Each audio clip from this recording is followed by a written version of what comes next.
कर्नाटका गुलबर्गा शहर में रियासती वजीर बराए पंचायत राज प्रियांक खरगे ने प्रेस कॉन्फ्रेंस करते हुए मीडिया के नुमाइंदों से सवालात का जवाब देते हुए कहा कि रियासत में बीजेपी खुद ही मुतमईन नहीं नजर आ रही है, क्योंकि हर मामले पर ये लोग सरकार के खिलाफ बिला वजह एहतजाज करते हैं। गुलबर्गा जिले के अलन टाउन में मौजूद लाडले मशाक अंसारी रहमतुल्लाह अलैह के इहाते में रियासती सदर आंदोला स्वामी के बयान पर जो उन्होंने कहा है कि महाशिवरात्रि को दरगाह के इहाते में पूजा करेंगे, इस बात को लेकर प्रियांक खरगे ने कहा कि ये मामला अदालत में ज़ेरे इल्तवा है। अदालत जो फैसला करेगी उसको सबको अमल करना होगा। अगर कोई कानून तोड़ता है तो उस पर सख्त कानूनी कार्रवाई की जाएगी। बेलगावी में जिस तरह से महाराष्ट्र और कर्नाटका के बीच सरहदी मामला चल रहा है, कर्नाटका की बस को जलाया गया, बस कंडक्टर पर हमला किया गया, इस बात को लेकर प्रियांक खरगे ने महाराष्ट्र हुकूमत और मरकजी बीजेपी हुकूमत को जिम्मेदार ठहराया। कई मुद्दों पर बात करते हुए तफसील बयान की। तो आइए देखते हैं तफसीली report. Bureau report Atraf TV Urdu news.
ಅದ್ರ ಮುಂದೆ ಯಾವುದು ಮದುವೆಗಳನ್ನು ಫಾಲೋ ಮಾಡೋದಿಲ್ಲ, ಅದನ್ನೆಲ್ಲ ಬೇಡ್ರಿ. ಅವ್ರು ಟೀಚರ್ ಬರ್ತಾರಿಲ್ರಿ ಇಲ್ಲ,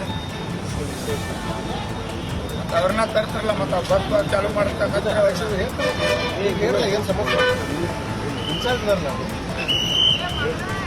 ನೋಡ್ರಿ. ಕರ್ನಾಟಕ ಬಸ್ ಮೇಲೆ ಅವ್ರು ತಾಲೀಮು ಮಾಡಿದಂಥ ಈ ಕರ್ನಾಟಕ ಬಸ್ಗಳನ್ನು ಎದುರಿಸಿ ಒಳಗೆ ಮುಚ್ಚ ಕೆಲಸ ಮಾಡಬೇಡ್ರಿ. ಜನರಿಗೆ ತೊಂದರೆ ಆಗುವಂಥಲ್ಲ ಆ ಪ್ರಕಾರಕ್ಕೆ ನೀವು ಚಾಲೂ ಮಾಡಿರಿ. ಇಲ್ಲಾಂದ್ರೆ ಒಂದು ಬಸ್ ಕೊಡ್ರಿ ಕೊಲ್ಲಾಪುರಕ್ಕೆ, ನಾವು ಒಯ್ತೇವೆ ಕೊಡ್ರಿ ಒಂದು ಬಸ್ ಕೊಡ್ರಿ. ಆ ಬಸ್ಸದ ಜವಾಬ್ದಾರಿ ನಮ್ದು. ಆ ಬಸ್ಗೆ ಯಾರು ಏನೋ ಮಾಡಿದ್ರು, ಬೆಂಕಿ ಹಚ್ಚಿರು, ಕೊಟ್ಟರು, ಅದ್ರದ್ದು ಎಷ್ಟು ಕಿಮ್ಮತ್ ಐತಿ ನಾವು ಕೊಡ್ತೇವೆ. ಎಲ್ಲ ಅರ್ಥ ಮಾಡಿರಿ. ಅವರು ಮಹಾರಾಷ್ಟ್ರದ ಬಸ್ನ ಏನು ಬರ್ತಾವಲ್ಲ ಹೋಗ್ತಾವ, ಅವ್ರಿಗೇನು ಬಿಡತ್ತೇವೆ. ಯಾರು ನಾವು ಆ ಬಸ್ಗಳ ಮೇಲೆ ದಾಳಿ ಮಾಡಿದ್ರೆ ಆ ಬಸ್ಗೆ ಏನೋ ತನಕ ನಾವು ಕೈ ಹಚ್ಚಿಲ್ಲ. ಆ ಬಸ್ಗೆ ಮಚ್ಚಿನೂ ಬರ್ದಿಲ್ಲ. ಈಗ ಅವ್ರು ಮಾಡಕತ್ತಾರ ಹೆಚ್ಚು ಕಮ್ಮಿ. ಅಲ್ಲಿ ನಿಮ್ಮ ಯಾರದಾರ ನೋಡಿ ಅವ್ರಿಗೆ ಹೇಳ್ಕೊಂಡು ಅವ್ರನ್ನೆಲ್ಲರನ್ನೂ ಅರೆಸ್ಟ್ ಮಾಡಿ ಹೊರಗೆ ಹಾಕ್ತಂತ ಕೆಲಸ ಅದನ್ನ ಮಾಡಂತ ಯಾಕಂದ್ರೆ ಅಲ್ಲಿ ಎತ್ತವ್ರಿಗೆ ಹೇಳಂತ. याकंद्रे ओढ्याडू जनರಿಗೆ ತೊಂದರೆ ಆಗಕತ್ತೈತಿ. म्हणत नसतील तर आमची महाराष्ट्र संस्कृती म्हणून आम्ही तर सत्कार केला आहे. तर ह्याच्या पुढे सोलापुरात नव्हे तर महाराष्ट्रात तर तुमची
ಕ್ಲಾರಿಟಿ ಕೊಡಿ. ಇದು ಒಂದು ಬಡ ಮಾಡ್ತಾರೆ ಅಂತ ಹೇಳಿದ್ರು ಮಾಡಿಲ್ಲ, ಇನ್ನ ಒಂದು ಯಾವುದೋ ಬೇರೆ ದರ ಏರಿಕೆ ಬಗ್ಗೆ ಮಾಡ್ತೀನಿ ಅಂತ ಮಾಡಿಲ್ಲ. ಈಗ ಉದಯಗಿರಿ ಬಗ್ಗೆನೂ ಮಾಡ್ತಾ ಇದ್ದಾರೆ ಅಂತ ಯಾವ್ದು ಬಡದು ಪ್ರೊಟೆಸ್ಟ್ ಇದೆ ಅಂತ ಗೊತ್ತಾದ್ರೆ ನಾವು ಹೇಳ್ಬೋದು. ಇಲ್ಲ, ಅದು ಅಧಿಕೃತ ಬಿಜೆಪಿನ ಅನಧಿಕೃತ ಬಿಜೆಪಿನ ಗೊತ್ತಾದ್ರೆ ಅದ್ರ ತಕ್ಕಂತ ಸೆಕ್ಷನ್ ಹಾಕಿರ್ಬೋದು. ಆಮೇಲೆ ಬಿಜೆಪಿ ಅವರು ಬಹಳ ಸ್ಪಷ್ಟವಾಗಿ ಹೇಳಿಕ್ ನಾನು ಬಯಸ್ತಾ ಇದ್ದೀನಿ, ಅಲ್ಲಿ ಹೋಗ್ತಾ ಇರೋದೇನಕ್ಕೆ, ಅಲ್ಲಿ ಈಗ ಎಲ್ಲ ಆದ್ಮೇಲೆ ಹೋಗ್ತಾ ಇರೋದೇನಕ್ಕೆ. ಈಗ ಮೊನ್ನೆ ತಾನೇ ಪ್ರತಾಪ್ ಸಿಂಹ ಅವ್ರ ಮೇಲೆ ದ್ವೇಷದ ಭಾಷಣ ಮಾಡಿದ್ದಾರೆ ಅಂದ್ಬಿಟ್ಟು ಕೇಸ್ ಆಗಿದೆ. ಇದ್ರ ಉದ್ದೇಶ ಏನಿದೆ? ಕರ್ನಾಟಕದಲ್ಲಿ ಕಾನೂನು ಸುವ್ಯವಸ್ಥೆ ಹಾಳು ಮಾಡಬೇಕಂತ ದುರುದ್ದೇಶದಿಂದನೇ ಇವರೆಲ್ಲ ಮಾಡ್ತಾ ಇದ್ದಾರೆ.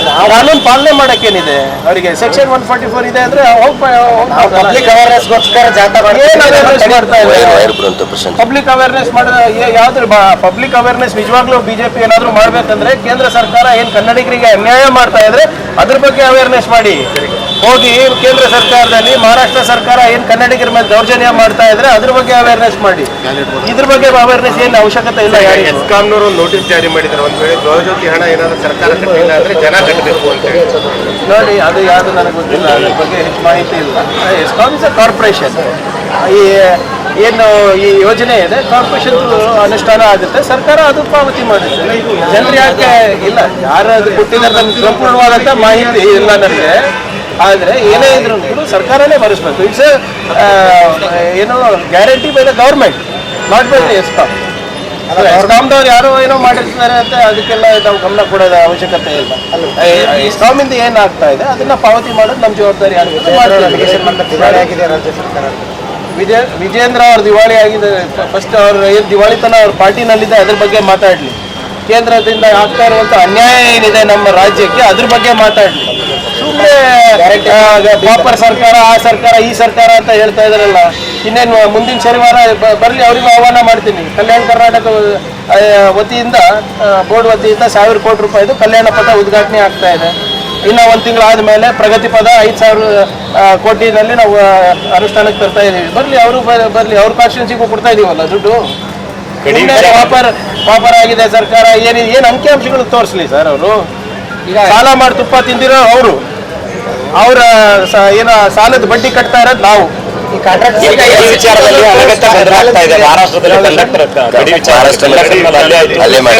ಬೆಂಕಿ ಹಚ್ಚಿದ್ರು ನೋಡಿ, ನಾವಂತೂ ಅದನ್ನ ಖಂಡಿಸ್ತೀವಿ. ಬೆಳಗಾವಿ ಬಗ್ಗೆ ಯಾರು ಪುಂಡಾಟಿಕೆ ಮಾಡೋ ಅವಶ್ಯಕತೆ ಇಲ್ಲ. ಭಾಳ ಸ್ಪಷ್ಟವಾಗಿ ನಾವು ಸಂದೇಶ ಮಹಾರಾಷ್ಟ್ರದವರಿಗೂ ಹೇಳಿದ್ವಿ, ಕೇಂದ್ರ ಸರ್ಕಾರದವರಿಗೂ ಹೇಳಿದ್ವಿ. ಈಗ ಮಹಾರಾಷ್ಟ್ರದಲ್ಲಿ ಅವ್ರ ಸರ್ಕಾರ, BJP ಅವ್ರ ಸರ್ಕಾರ ಇರೋದು, ಕೇಂದ್ರದಲ್ಲೂ ಅವ್ರದ್ದೇ ಸರ್ಕಾರ ಇರೋದು. ಡಬಲ್ ಇಂಜಿನ್ ಸರ್ಕಾರಗಳು ಮಾತಾಡ್ಕೊಂಡು ಹೇಳಿ ಹಿಂಗೆಲ್ಲ ಮಾಡಬಾರ್ದು ಅಂತ. ಯಾವುದು ಪುಂಡಾಟ ಮಾಡಿದವ್ರು ಎಲ್ಲ ಯಾರೇ ಇರ್ಬೋದ್ರಿ. ಕರ್ನಾಟಕದ ನೆಲ ಜಲ ವಿಚಾರ ಬಂದಾಗ ಅವೆಲ್ಲ ಏನೂ ಇಲ್ಲ. ನಮಗೆ ಕ್ಲಿಯರ್ ಮ್ಯಾಂಡೇಟು, ಜನರು ನಮ್ಮ ಗಡಿಯನ್ನು ಸಂರಕ್ಷಣೆ ಮಾಡೋಕ್ಕೆ ಕೊಟ್ಟಿದ್ದಾರೆ, ಕನ್ನಡಿಗರಿಗೆ ಉದ್ಧಾರ ಆಗ್ಬೇಕಂತ ಮಾಡೋಕ್ಕೆ ಕೊಟ್ಟಿರೋದು ನಮ್ದು ಮ್ಯಾಂಡೇಟ್. ಮತ್ತೆ ಶಿವರಾತ್ರಿ ಬಂತು, ಅನಂತಲ್ಲಿ ರಾಘವ ಚೈತನ್ಯ ಶಿವಲಿಂಗ ಪೂಜೆ ಸಲ್ಲಿಸಂತದ್ದು. ನೋಡಿ, ಕಾನೂನು ಎಲ್ಲರಿಗೂ ಅನ್ವಯಿಸ್ತದೆ, ಅದು ಯಾವರೇ ಇರಲಿ, ಆಯ್ತಾ? ಇಲ್ಲ, ಈ ಬಾರಿ ಅನುಮತಿ ಏನಾದರೂ ಕೊಡ್ತೀರಾ ಅಂತ? ನಾನಲ್ಲ, ಕೋರ್ಟ್ ಕೊಡ್ಬೇಕಲ್ಲ. ಕೋರ್ಟ್ನಲ್ಲಿ ಇದೆ ಅಲ್ವಾ ಮ್ಯಾಟರ್. ನಾವು ಏನೇನು ಸಬ್ಮಿಟ್ ಮಾಡಬೇಕು ಕೋರ್ಟಿಗೆ ಸಬ್ಮಿಟ್ ಮಾಡಿದ್ದೀವಿ. ಕೋರ್ಟ್ ಏನು ಹೇಳಿದ್ರೆ ಡೈರೆಕ್ಷನ್ ಹಿಂದೆನೂ ಪಾಲನೆ ಆಗಿದೆ, ಮುಂದೆನೂ ಪಾಲನೆ ಆಗುತ್ತೆ. ಆದರೆ ಕಾನೂನನ್ನು ಕೈಗೆ ತಗೊಂಡು ಹೋದ್ರೆ ಅದರದ್ದು ಪ್ರತಿಫಲ ಇದೆ. ಹೌದು, ಅವರಿಗಷ್ಟೇ ಇರೋದು. ಅವರೇ ತಾನೇ ಯಾವಾಗಲೂ ನೋಡಿ, ಅವರೇ ಕಾನೂನು ಉಲ್ಲಂಘನೆ ಜಾಸ್ತಿ ಮಾಡ್ತಾ ಇರೋದಲ್ಲ. ಯಾರು ಕಾನೂನು ಉಲ್ಲಂಘನೆ ಮಾಡ್ತಾರೆ ಅವರಿಗೆ ತಾನೇ ಕಾನೂನು ಅನ್ವಯಿಸ್ತದೆ. ಇನ್ನೊಂದು ಉದ್ಯಾನವನದ ಬಗ್ಗೆ ಸ್ವಲ್ಪ 93/2000 ನೋಡಿ, ಲೀಗಲ್ ಆಗಿ ಮಾಡಿದ್ರು ಪ್ರಾಬ್ಲಮ್, ಇಲ್ಲಿಗಲ್ ಮಾಡಿದ್ರೆ ತಾನೇ ಸುದ್ದಿ ಆಗೋದು. ಇಲ್ಲಿಗಾಲಿಟಿ ಏನಿದೆ ಅದು ತೋರಿಸ್ಲಿ. BJP ಅವ್ರು ಆಯ್ತಲ್ಲಪ್ಪ, ಈಗ ಎಷ್ಟು ಕೇಸ್ಗಳಾಯ್ತು. ಈಗ ನನ್ನ ರಾಜೀನಾಮೆ ಕೇಳಿ 4 ಸರಿ ಆಯ್ತೇನ್ರಿ BJP ಅವರು? ಆಯ್ತಾ ಇಲ್ಲ? ಯಾಕೆ ವಿಜೇಂದ್ರ ಅವ್ರು ಯಾಕೆ ಬಂದಿಲ್ಲ ಕಲಬುರಗಿ ಪ್ರೊಟೆಸ್ಟಿಗೆ?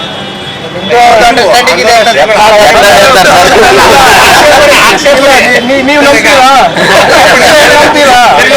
ವಿಜೇಂದ್ರ ಅವ್ರು ಹೇಳ್ಬಿಡ್ಲಿ, ಪ್ರಿಯಾಂಕರ್ಗೆ ಜೊತೆ ಅಂಡರ್ಸ್ಟ್ಯಾಂಡಿಂಗ್ ಇದೆ. ವಿಜೇಂದ್ರ ಅವ್ರ ಬಗ್ಗೆ ಇರ್ಬೋದು, ಏನೇ ಫ್ಯಾಕ್ಟ್ ಇಸ್ ಫ್ಯಾಕ್ಟ್. ಅವರ ಅಫಿಡವಿಟ್ ಬಗ್ಗೆ ಯಾರು ರೇಸ್ ಮಾಡಿದ್ರಿ? ಯಡಿಯೂರಪ್ಪ ಅವ್ರ ಪಾಕ್ಸ್ಕೋ ವಿಚಾರ ಬಗ್ಗೆ ಯಾರು ರೇಸ್ ಮಾಡಿದ್ರಿ? ಇದು ಅಡ್ಜಸ್ಟ್ಮೆಂಟ್ ಅಂತಾರ? ಅದಕ್ಕೆ ಹೆದರಿದ್ರು ಅಂತ. ಇರ್ಬೋದು, ಯಾರಿಗೂ ಗೊತ್ತು, ನನಗೆ ಹೇಳ್ತೀರಾ? ಬಿಜೆಪಿ ಕೇಳಿ ನೋಡಿ, ಬಿಜೆಪಿ ಅವರೇ ಅವರು ಅಸಮರ್ಥರು, ಅವ್ರ ನಾಯಕತ್ವದಲ್ಲಿ ಬಿಜೆಪಿ ಉಳಿಯಲ್ಲ, ಯಡಿಯೂರಪ್ಪ ಅವರು ಯಾವ ಸ್ಟೇಜು ಹತ್ತಬಾರ್ದು ಅಂತ ಬಿಜೆಪಿ ಅವ್ರು ಹೇಳಿದ್ದು. ಬಿಜೆಪಿ ಅವ್ರ ಪ್ರಶ್ನೆಗೂ ನಾನೇ ಉತ್ತರ ಕೊಡ್ಬೇಕಂದ್ರೆ ಹೆಂಗೆ ಸರ್? ನಂದು ಕೇಳಿ ನಾನು ಹೇಳ್ಬಹುದು. ನೋಡಿ, ಕರ್ನಾಟಕದಲ್ಲಿ ಪಂಚಾಯತ್, ಇಡೀ ದೇಶದಲ್ಲಿ ಕರ್ನಾಟಕ ಪಂಚಾಯತ್ ರಾಜ್ನಲ್ಲಿ ನಂಬರ್ 1 ಇದೆ. ಯಾರನ್ನ ಇದು ಕೇಳಿದ್ರ ನನಗೆ ಚೆನ್ನಾಗಿ ಮಾಡಿದ್ರ ಸರ್ ಕೆಲಸ ಅಂತ ಒಬ್ರು ಹೇಳಿಲ್ಲ ನನಗೆ. ಬರೇ ಯಾವನೋ ಸ್ವಾಮೀಜಿ ಅಂತ, ಇವ್ರು ಬಿಜೆಪಿ ಅಂತ, ಇವ್ರು ಬಿಟ್ಟು ಬೇರೆ ಏನ್ ಕೆಲ್ಸ ಇಲ್ಲ. ಪರಿಹಾರ ಕೊಡಬೇಕು. ಮತ್ತೊಮ್ಮೆ ಉಚ್ಚಾರ ಮಾಡ್ತಾ ಇದ್ದೀನಿ, ನೆಟ್ಟೆ ರೋಗ ಅಲ್ಲ ಅದು. ಏನು ಡೀಪ್ ರಾಟ್ ಏನ್ ಹೇಳ್ತಾರೆ ಅದು ನೋಡಿ, ಅಂದ್ರೆ ಯಾರು ಇನ್ಶೂರೆನ್ಸ್ ಒಳಗಾಗಿಲ್ಲ ಅವ್ರಿಗೆ ಮಾತ್ರ ತೊಂದರೆ ಆಗ್ತಾ ಇದೆ. ಇಲ್ಲಿರೋ ಆಗ್ಲೇ 76 ಕೋಟಿ ರೂಪಾಯಿ ಇನ್ಶೂರೆನ್ಸ್ ಅನ್ನ ನಾವು ಕೊಡ್ಸಿದೀವಿ. ಬೀದರಿಗಾಗಿಲ್ಲ, ರಾಯಚೂರಿಗಾಗಿಲ್ಲ, ಯಾದಗಿರಿಗಾಗಿಲ್ಲ. ಇಲ್ಲಿ ನಾವು ಬೆನ್ನಿಂದ ಬಿದ್ದು ವಿ ಹ್ಯಾವ್ ಎನ್ಶೂರ್ಡ್ ನಮ್ಮ ರೈತರಿಗೆ ಅನ್ಯಾಯ ಆಗ್ಲಾರ್ದಂಗೆ ನೋಡ್ಕೊಂಡಿದೀವಿ. ಮತ್ತೆ ಪ್ರೋತ್ಸಾಹ ಧನ ಕೊಟ್ಟಿದ್ದೇವೆ. ಸೊ ಇದನ್ನ ಏನಿದೆ ನೋಡೋಣ, ಯಾರು ಅನ್ಇನ್ಶೂರ್ಡ್ ಇದ್ದಾರೆ ರೈತರು, ಅದ್ರ ಬಗ್ಗೆ ನೋಡೋಣ.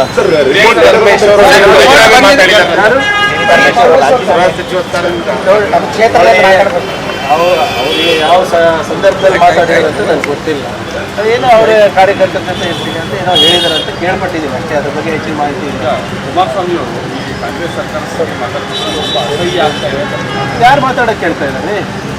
ನಿಮ್ಗೆ ಅಸಹ್ಯ ಆಗ್ತದೆ, ಯಾರು ಮಾತಾಡೋಕೆ ಕೇಳ್ತಾ ಇದ್ದಾರೆ ಹೇಳಿ? ನಾವೇನಾದ್ರೂ ಹೋಗಿ ಕೇಳಿದೀವ? ಕಾಂಗ್ರೆಸ್ ಪಕ್ಷದ ವೈಖರಿ ಹೆಂಗೆ ನಡೀತಾ ಇದೆ, ಸರ್ಕಾರ ಹೇಗೆ ನಡೀತಾ ಇದೆ ವಿಶ್ಲೇಷಣೆ ಮಾಡಿ ಅಂತ ನಾವೇನಾದ್ರೂ ಕೇಳಿದ್ವಿ? ಪ್ರಬಂಧ ಬರ್ಕೊಡಿ ಅಂತ ಹೇಳಿದ್ವಿ. ನಿಜವಾಗ್ಲೂ ಮಾತಾಡ್ಬೇಕು ಅಂದ್ರೆ ಅಸಹ್ಯ ಆಗ್ತಾ ಇದ್ರೆ ಅವ್ರಿಗೆ ಅಸಹ್ಯ, ಅವ್ರ ಮನೆ ಮಕ್ಕಳು ಮಾಡಿದ್ರಲ್ಲ ಅದು ಅಸಹ್ಯ.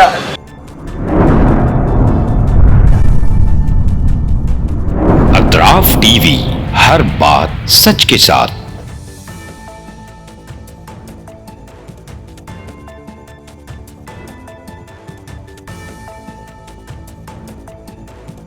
इस न्यूज को स्पॉन्सर किया है SAR फैंटेसी वाटर पार्क। सारे फैमिली का entertainment, picnic, holiday, vacation,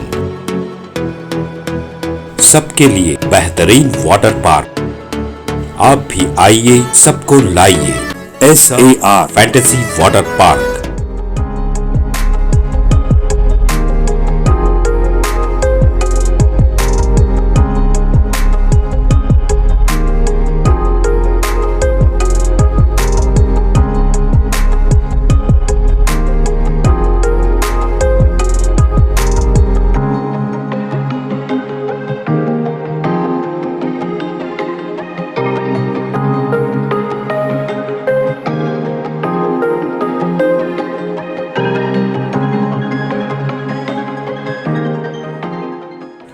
Address Bednakapom near Gaushavali Dargah, KGF, Karnataka. Contact details 9483444290 9480107826.